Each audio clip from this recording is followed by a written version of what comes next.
The Koffler Gallery is proud to present the world premiere of a heart-wrenching and fascinating exhibition, The Synagogue at Babin Yar, Turning the Nightmares of Evil into a Shared Dream of Good. Opening on the eve of Yom HaShoah, April 17th, and running until November, the multidisciplinary exhibition tells the bittersweet story of the Babin Yar Synagogue, which stands on the grounds of the first large-scale massacre of the Holocaust in 1941. Experience the full historical, political, artistic, and spiritual context of this incredible monument for the first time.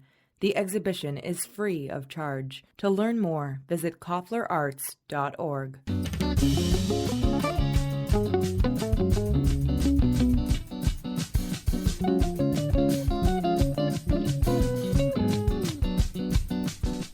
Did you know that 2/3 of the world's polar bears live in the high Canadian North?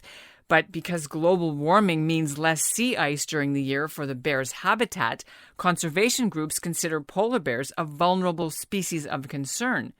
As the world marks Earth Day this weekend on April 22nd, a new graphic novel is out for children by two Jewish authors from BC.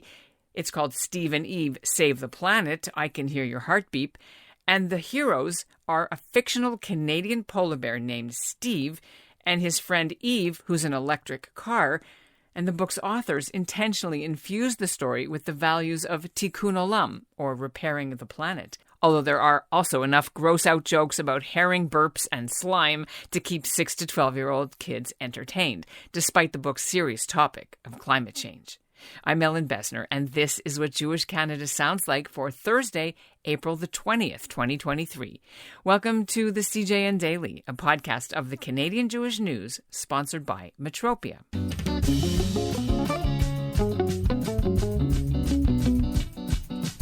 Paul Shore is originally from Ottawa. He's a trained engineer. He lives in Whistler, BC.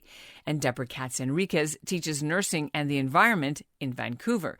Both are award-winning authors in their own right, but it was only after they first met at the Jewish Book Festival in Vancouver that they decided to work together.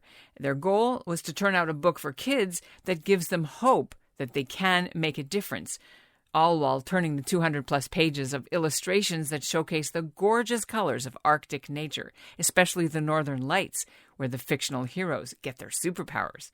The authors join me now from BC. Thank you so much for having us. Happy to be with you. Well, it's great to meet you. Congratulations on your new book. I found it interesting in your story, in your book. We need to tell the 30-second elevator blurb about what the story is about, and I'll get you to that in a second. But spreading loving kindness as a way to fight climate change. To me, I'm a skeptic, and I'm like, well, how does that do anything? So first of all, tell us the synopsis, and then maybe you can answer the question. All right, the synopsis. Well, it's an uplifting climate action story featuring two unlikely friends, a polar bear who wears a life ring full time, which you can guess why, because he needs to swim a bit more than he might like to, and a very witty, spunky, scientific electric car, and the two of them charge off to help save the planet, as we say.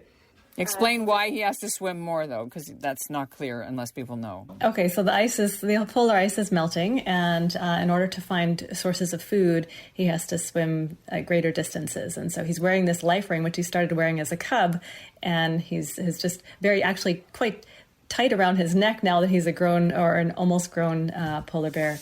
And he meets Eve, the electric car, who herself was an outcast from all the gasoline cars, and together they realize they have this shared mission of needing to figure out how to repair the polar ice and reduce pollution and smog. And they want to travel the world figuring out how to do this. So they use kindness as the action.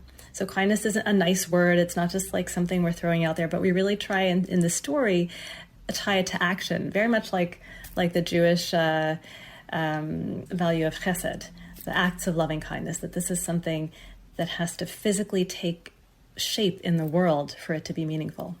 We are the Canadian Jewish News, so you raised it. We got to talk about it, of course. The whole concept of the Jewish sort of framing in this book and the Jewish the Jewish tastes in this book. Yeah, for sure. There's a embedded tikun olam message in this book, and our roots definitely make their way into the story and the feel.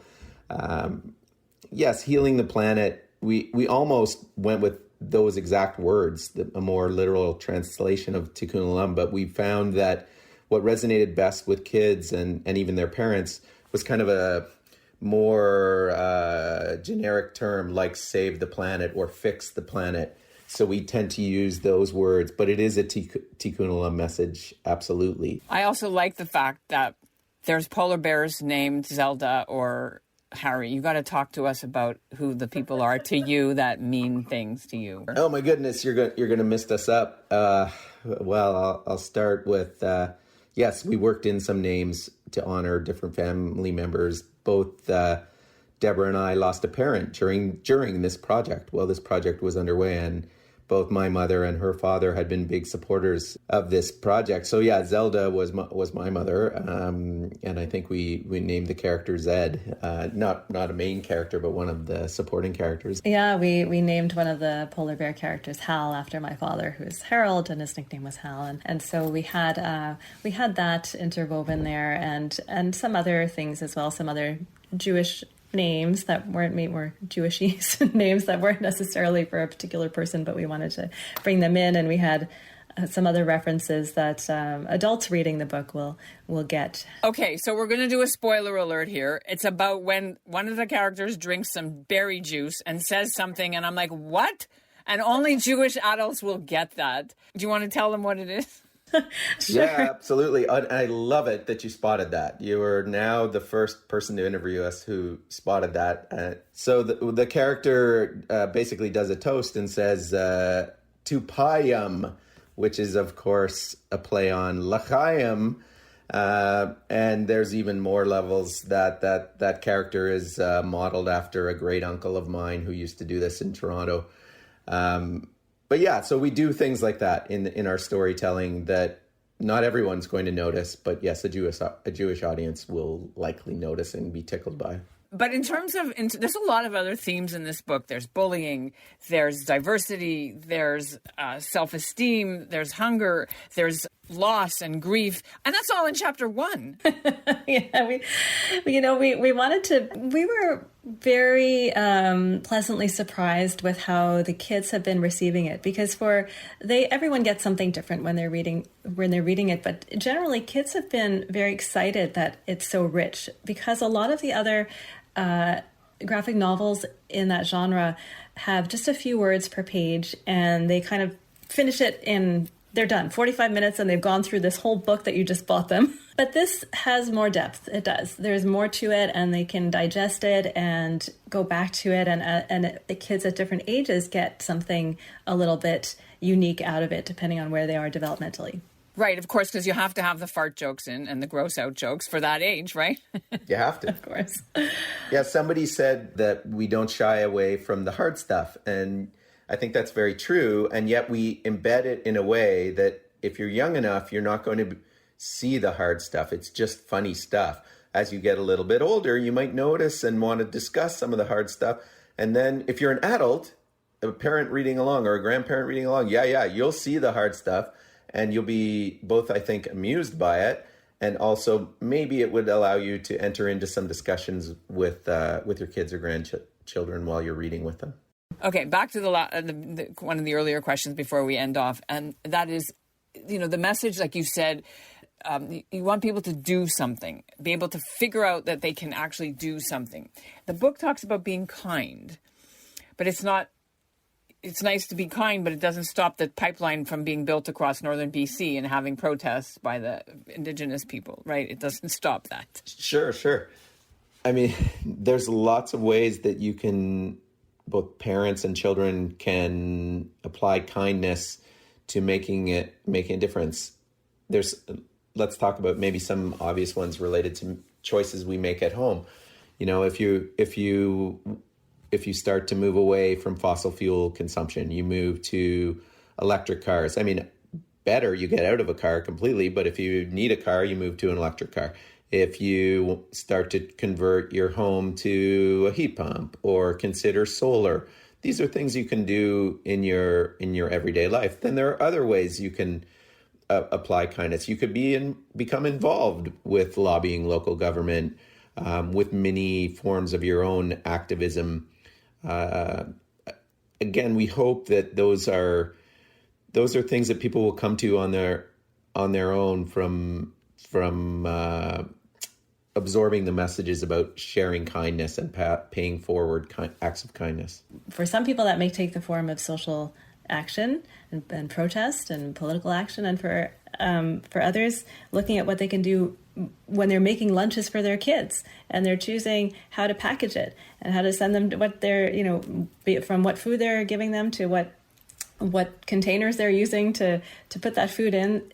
All of our choices matter, and all of those things can be seen as an act of chesed for the planet. We're speaking at a kind of timely time for this topic. First of all, the United Nations just released a study about how we're all doomed and you better stop and notice, and it hardly got any attention at all, which is another story. So you are aware of that, right? It's unfortunately, as you said, a lot of people have been tuning it out, especially over the last couple of years as our global attention was focused on the pandemic. And now as we are shifting out of that, I think the time is really ripe to focus the spotlight again on climate change. Well, I had a thought when you talked about, I think you mentioned the word doom. We've been really cognizant of the fact, particularly I think since we have children who are in their early teens or younger, that they're really growing up surrounded by a lot of gloom and doom and not a lot of hope and opportunity. And so our message is one of, can we cultivate it, especially in these really young kids, can we cultivate a sense of hope and opportunity so they grow up wanting to be engaged instead of withdrawing from the climate change challenge? Let's speak to that specifically because U.S. President Joe Biden mentioned all things in his speech to the House of Commons on green energy and electric batteries, a green future. Yes, why couldn't we be at a tipping point where we're about to really get serious about doing these things? When you see this much focus from the Biden administration, for example, or you see the money that's going into battery development and electric car development and the rapid, now finally rapid deployment of electrifying transportation of all types. Yeah, why couldn't we be at a tipping point where there's opportunity instead of only crisis? And I think if there's one thing that COVID did teach us is that with the technology, the resources, the willpower of the people coalesce together, we can actually accomplish amazing things in a very short period of time. So I think that now is the time to be optimistic and hopeful about the potential. Tell me about the climate anxiety. It's not a new phrase. I've heard it for years, but in terms of how young people are dealing with climate anxiety, eco-anxiety. Yeah, so it is something that unfortunately is at a rate that we've never seen before. The most recent studies of North American youth have shown that they're experiencing climate anxiety on a weekly basis, sometimes on a daily basis, where children are actively experiencing distress because of what's happening around us. And the two things that we know that are really effective for addressing that are hope and action. And so as Paul was saying before, we're optimistic that steps like this book and other opportunities like that instill in children hope and give them reasons to think that their actions can make a difference. There's potentially a ton of opportunity for children to become involved and take action, both in their own families and what they do with their parents and grandparents, and also where they take their own education and their own careers and how they may be a part of the solutions in the next 20 and 30 years as they become young adults and active members of the workforce. In keeping with the author's environmental beliefs, the book is available in hard copy in some places, but printed on demand to lower the pollution footprint. They also encourage people to buy it as an ebook instead. And for Earth Day this weekend, the ebook version of Steve and Eve Save the Planet is free to download on Amazon from Friday, April 20th to Monday, April the 24th. But the CJN Daily is also giving away 3 hard copies of the book, courtesy of the authors. So the first 3 listeners to email me will win the prize. I'm at ebessner@thecjn.ca. And that's what Jewish Canada sounds like for this episode of the CJN Daily, sponsored by Metropia. Integrity, community, quality, and customer care.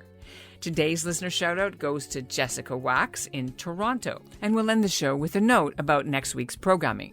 We'll be bringing you in-depth stories about Israel's 75th birthday. The CJN Daily is produced by Zachary Judah Kaufman. Our executive producer is Michael Freeman. Our theme music is by Dov Beck-Levine. And we thank you for listening.